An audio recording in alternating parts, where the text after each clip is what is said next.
नमस्कार दोस्तों, आप कहानी सुन रहे हैं औरत और लड़की की आत्मा। साल 1950 का यह एक चौंकाने वाला किस्सा रानी बाजार का है। यहाँ रामप्रकाश रहता था, जिसकी बेटी को 5 साल की उम्र में कैंसर हो गया।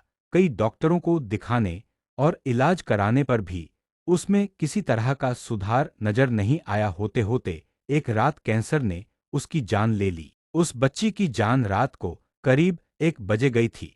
उसी रात को पास के ही एक गांव की महिला मोहिनी को एक ट्रक ने टक्कर मार दी थी। मोहिनी के परिवार वालों ने पूरी विधि के साथ उसे अंतिम विदाई दी। अब बच्ची के परिवार वाले भी उसे दफनाने के लिए जंगल की तरफ निकले। जंगल जाते समय अचानक से उस लड़की के शरीर में हलचल हुई। सभी हैरान हो गए कि मृत लड़की का शरीर कैसे हिल रहा है।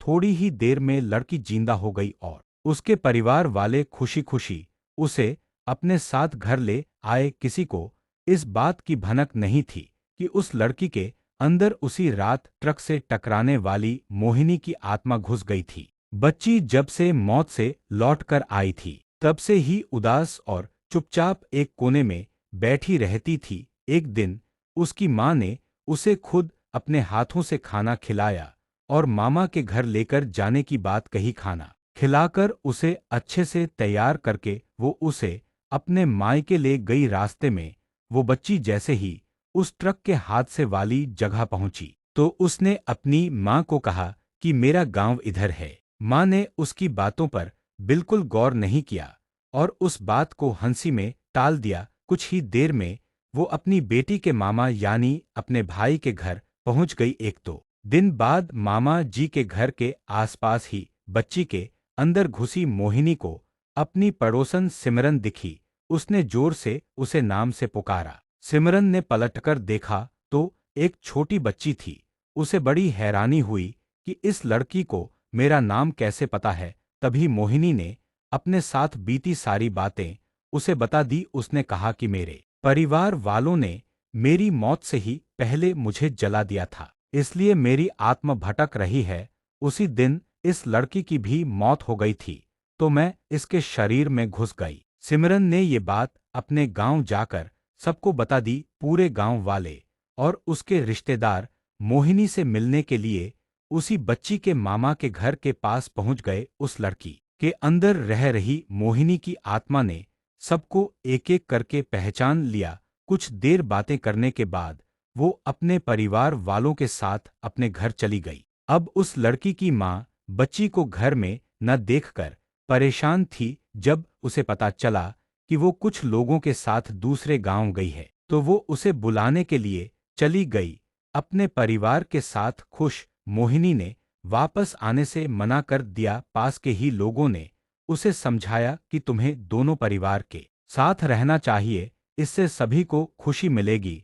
तुम किसी एक परिवार को दुखी नहीं कर सकती हो। इस बात को सुनने के बाद लड़की के शरीर में रह रही मोहिनी अपनी माँ के साथ वापस आने के लिए राजी हो गई। अब वो दोनों परिवारों के साथ खुशी खुशी रहने लगी। कहानी से सीख: जल्दबाजी में किया गया है कार्य अधूरा रह जाता है, इसलिए कोई भी कार्य करने से पहले उसे अच्छे से देख परख लेना चाहिए। कहानी समाप्त हुई। आपको यह कहानी कैसी लगी कमेंट बॉक्स में लिखकर जरूर बताएं। धन्यवाद। नमस्कार दोस्तों, आप कहानी सुन रहे हैं भूतिया कुर्सी। सालों पहले रामनगर गांव के पास के घने जंगल में राजू नामक तांत्रिक रहता था। उसे अपनी विद्या और ज्ञान पर खूब घमंड था। उसका कहना था कि वो चाहे तो सभी को अपने काबू में कर सकता है। साथ ही तंत्र विद्या की मदद से किसी को जान से मारने की कला भी उसे खूब आती थी। उसी दौरान रामनगर गांव के युवा एक एक करके गायब हो रहे थे। कुछ समय बाद ग्रामीणों को समझ आया कि सभी जवान लोगों को तांत्रिक अपनी विद्या से काबू करके खत्म कर रहा है। इस बात से परेशान होकर सभी ग्रामीणों ने चर्चा की और यह फैसला लिया कि वो सब मिलकर तांत्रिक को मार देंगे। अपनी इस योजना को अंजाम देने के लिए एक दिन सभी ग्रामीण मिलकर तांत्रिक के घर पहुंच गए। उस समय तांत्रिक किसी पूजा में बैठा हुआ था। इसे अच्छा मौका समझते हुए सभी ने उसे एक कुर्सी से बांध दिया और उस पर आग लगाकर वहां से चले आए। ग्रामीणों के मन में हुआ कि कि तांत्रिक उसी आग की लपटों में झुलस जाएगा और उससे उनका पीछा छूटेगा। हुआ भी ऐसा ही। करीब 4 से 5 साल तक सभी लोग अपने गांव में हंसी खुशी रहने लगे।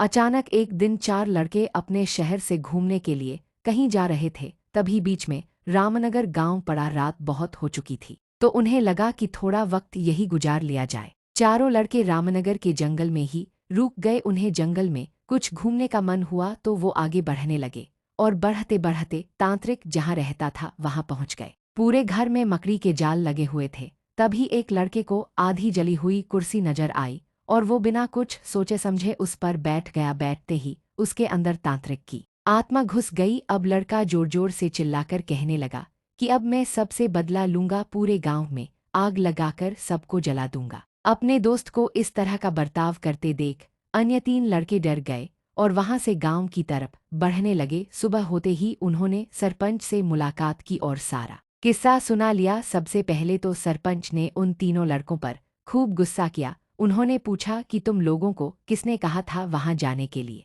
सरपंच को गुस्सा करते देख लड़कों ने कहा कि आप हमें माफ कर दीजिए, लेकिन हमें अपने दोस्त को बचाना है, कुछ तरकीब बताइए। थोड़ी देर सोचने के बाद सरपंच ने कहा, अगर वो लड़का कुर्सी से उठता है और खुद को आग लगा लेता है तो शायद तांत्रिक की आत्मा उसे छोड़ दे। सरपंच ने ये बात कही ही थी कि जिस लड़के पर तांत्रिक का भूत घुसा था वो कुर्सी के साथ उड़ता हुआ गांव पहुंच गया। अपने दोस्त को इस हालत में देख उन तीनों लड़कों ने सबसे पहले जाकर उन लोगों से मुलाकात की जिन्होंने तांत्रिक की कुर्सी पर आग लगाई थी। उनसे बात करके सभी लड़के उन्हें अपने दोस्त के पास लेकर चले गए। जैसे ही उनके दोस्त के अंदर बैठे तांत्रिक ने कुर्सी पर आग लगाने वालों को अपने सामने देखा। उसे बहुत गुस्सा आया। गुस्से में तांत्रिक कुर्सी से उठा और उन लोगों पर हमला करने लगा। तभी उन तीनों लड़कों ने तांत्रिक की उस कुर्सी पर आग लगा दी। कुर्सी पर आग लगते ही तांत्रिक उनके दोस्त के शरीर को छोड़कर चला गया।